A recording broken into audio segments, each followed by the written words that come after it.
The first American tanks crest a hill, then the world explodes. Panther guns fire almost simultaneously. Shermans are destroyed before crews understand what's happening. American radio channels erupt in confusion. This is not scattered resistance. This is organized, prepared, deadly. Patton's advance slams into something solid for the first time in weeks. The Panthers control distance. Their guns reach farther. Their armor resists frontal fire. The engine noise comes first, a low, constant rumble rolling across the countryside of Western Europe.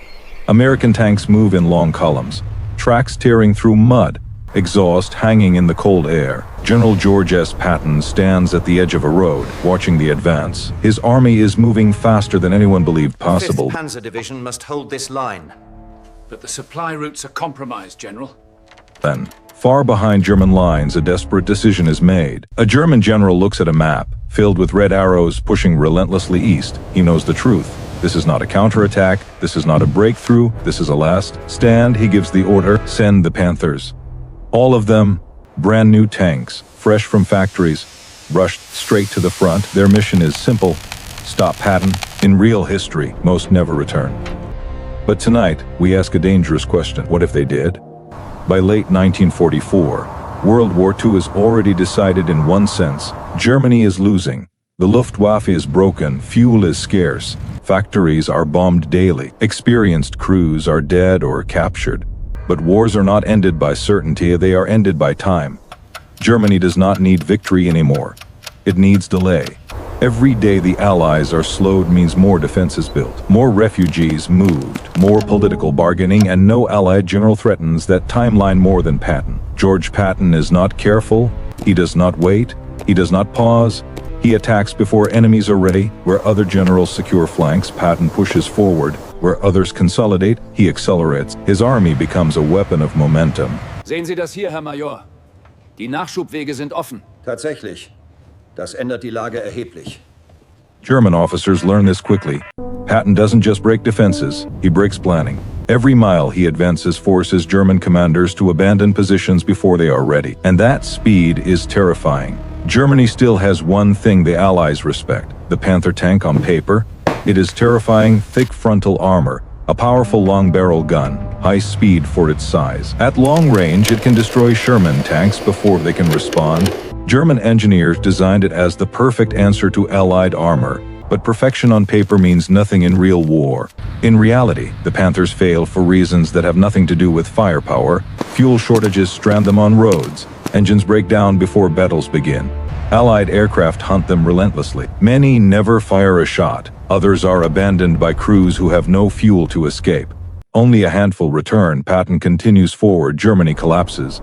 But now, we change one thing. In this alternate timeline, fate shifts. Fuel arrives on time. The engines hold. We stick to the plan.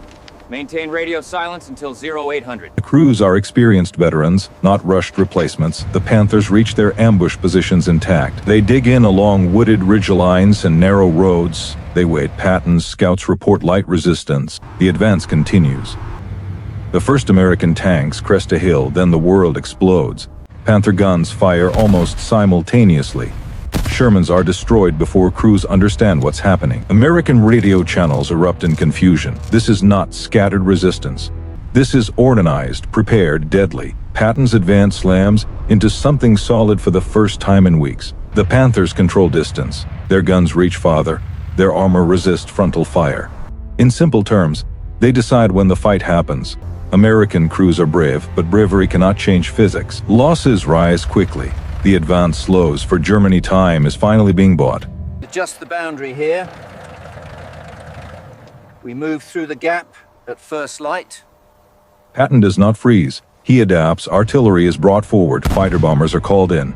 Infantry begins flanking through forests and villages. Patton understands something German commanders no longer can afford to forget. Tanks do not fight alone. Systems fight systems. And America has more of everything.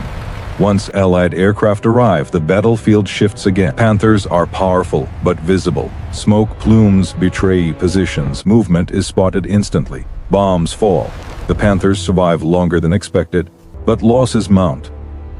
Even a delay matters. Weeks gained allow Germany to strengthen other fronts. The Soviet advance becomes even bloodier. Civilian suffering increases. The war does not change direction, but it changes cost. Victory arrives later, at a higher price.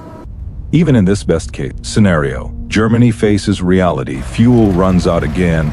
Crews are lost. Factories cannot replace losses. The Panthers buy time. They cannot buy salvation. This story is not about Patton alone. It is about systems. Germany sends its best weapon against one man.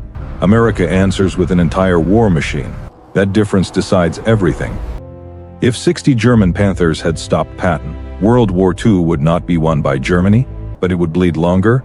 More cities would burn. More soldiers would die, more civilians would suffer, and history would remind us of a brutal truth. Weapons can delay defeat.